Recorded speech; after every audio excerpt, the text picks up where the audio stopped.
एक तारीखी दिन 22 जनवरी था, एक तारीखी दिन 31 जनवरी था। सर, रात के अंधेरे में अपील किए बगैर आप आरे लेकर रास्ता खोल देते हैं। आप बताइए 17 करोड़ मुसलमानों को क्या पैगाम दे रहे हैं आप कि आप हर मस्जिद को छीन लेंगे मुझसे। नरेंद्र मोदी इस मुल्क में तारीख लिखना चाहते हैं। क्या तारीख लिखना चाहते हैं कि मैंने इस देश को, गांधी अंबेडकर के देश को मैंने हिंदू राष्ट्र बना दिया। मालदीव छोटा मुल्क, वो हमको आंख दिखा रहा है, चीन की गोद में बैठ गया। हम पाकिस्तान से हार गए। ये आपकी फॉरेन पॉलिसी है। क्या नरेंद्र मोदी ने पार्लियामेंट को नॉमिनेट किया या पार्लियामेंट ने नरेंद्र मोदी को प्रधानमंत्री बनाया? बताइए। आज मुल्क के 17 करोड़ मुसलमान भारत के वजीर आजम पर एतमाद भरोसा नहीं करते, बिल्कुल नहीं करते। बता रहा हूं, खुल के कह रहा हूं। अगर आप आर्टिकल 32 का ड्यू प्रोसेस ही खत्म कर देंगे तो फिर मेरे पास क्या बचेगा सर? क्या बचेगा? मैं तो यहां खड़े होकर वो सुप्रीम कोर्ट के मायानाज बेबाक वकील दुष्यंत दवे की तरह तो नहीं कह सकता। मुझे आज भी रूल ऑफ लॉ में भरोसा है, मुझे आज भी कानून पर, संविधान पर भरोसा है, मगर ड्यू प्रोसेस तो फॉलो होना चाहिए। ड्यू प्रोसेस फॉलो नहीं हो रहा।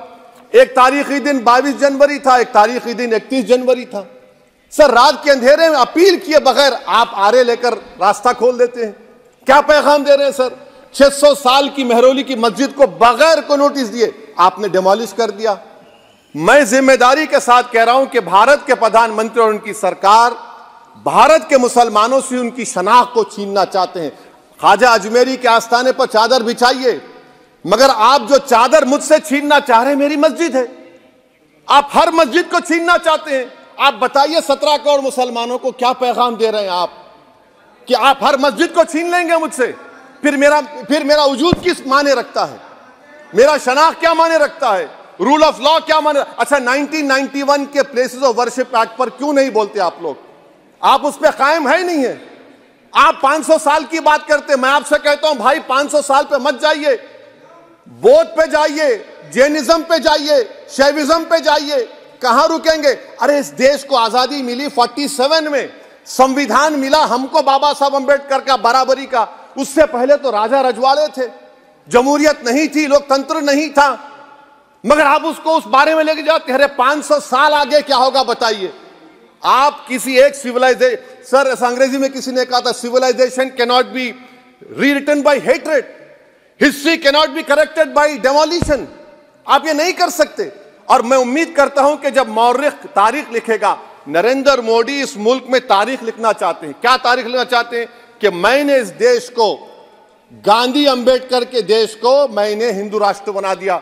मैं उम्मीद करता हूं कि हमारे भारत के, हमारे हिंदू भाई देश के प्रधानमंत्री की सोच को नाकाम करेंगे। उन पर है, अब देखते हैं क्या होता है। सर, नेबरहुड फर्स्ट की पॉलिसी है। नेबरहुड फर्स्ट क्या हो रहा है सर? हम सोशल मीडिया के जरिए फॉरेन पॉलिसी चला रहे हैं। मालदीव छोटा मुल्क, वो हमको आंख दिखा रहा है, चीन की गोद में बैठ गया। हमारे लद्दाख में हमारे जो लोग जानवर को लेकर घास चराए जाते, वहां पर चीन की आर्मी आके रोक रही। बताइए, बांग्लादेश चीन की गोद में बैठा हुआ है। आप गैलेंट्री अवार्ड दे रहे हैं, क्यों दे रहे हैं? कि चीन बैठा हुआ है। तो आपका बफर जोन गया कहां भाई साहब? आपका बफर जोन तो कहां गया नहीं मालूम, गायब हो गया बफर जोन। और दूसरी बात सर, आप ये भी देख लीजिए कि यहां पर मैं आपको इंपॉर्टेंट पॉइंट ये बताना चाह रहा हूं सर। ये हम बोलते हैं India middle east economic corridor, कितना पैसा है बताइए? वो नहीं बताया जाता।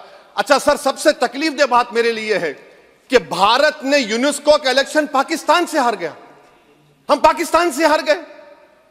ये आपकी फॉरेन पॉलिसी है।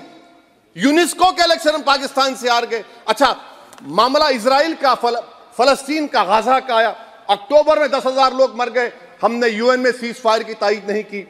दिसंबर आया, 20,000 मर गए, तो हमने तायीद कर दी। क्यों तायीद की? क्योंकि ग्लोबल साउथ को हमको फॉलो करना पड़ रहा है।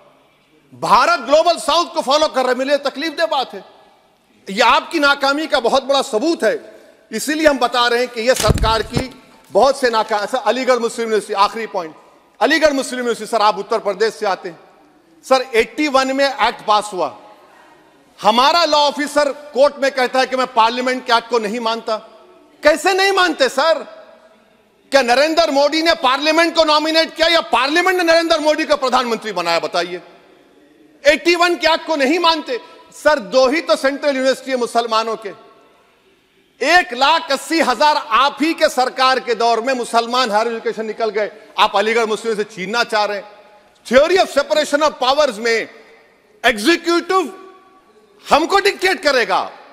मेरी आवाज तो पार्लियामेंट है, अब मेरी आवाज के खिलाफ एग्जीक्यूटिव सुप्रीम कोर्ट में बोलता है। अलीगढ़ मुस्लिम यूनिवर्सिटी से इतनी नफरत क्यों है आपको? वहां पर तो हिंदू भाई भी पढ़ते हैं। सर, ये अलीगढ़ मुस्लिम यूनिवर्सिटी का मामला है सर। तो मैं आपसे इस बात पर, इस शेर पर अपनी बात को खत्म कर रहा हूं सर। आप भी उर्दू दां हैं जी। मसीहाओं को जब भी आवाज दी है, अहमद फराज का शेर है जी जी। मसीहाओं को जब भी आवाज दी है, पलट कर आ गए हर बार कातिल। मसीहाओं को जब भी आवाज दी है, पलट कर आ गए हर बार कातिल। वहां क्या दाद खाही क्या गवाही, वहां क्या दाद खाही क्या गवाही, जहां हो मुंसिफों के यार कातिल। सर, मैं फिर से हुकूमत से मुतालबा करता हूं कि अल्पसंख्यक समाज के बजट के स्कॉलरशिप को आप डिमांड ड्रिवन करिए। भारत के प्रधानमंत्री प्रधान सेवक रहिए, आप कोई प्रीस किंग मत बन जाइए।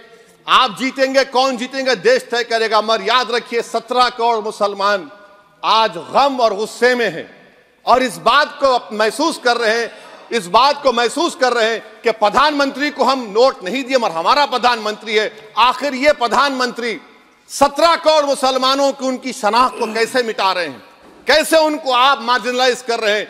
इसीलिए सर, मैं उम्मीद करता हूं कि हमारे सेकुलरिज्म जो है, वो मैं पॉलिटिकल सेकुलरिज्म कभी नहीं माना, जो सेकुलरिज्म संविधान में लिखा गया उसकी हिफाजत करेंगे। मुल्क अहम है, वरना याद रखिए, आप चुनाव जीते हैं हारे, मगर अगर आप 17 करोड़ एक जनता को आप गैर यकीनी कैफियत पैदा कर देंगे, ये देश के हित में नहीं होगा।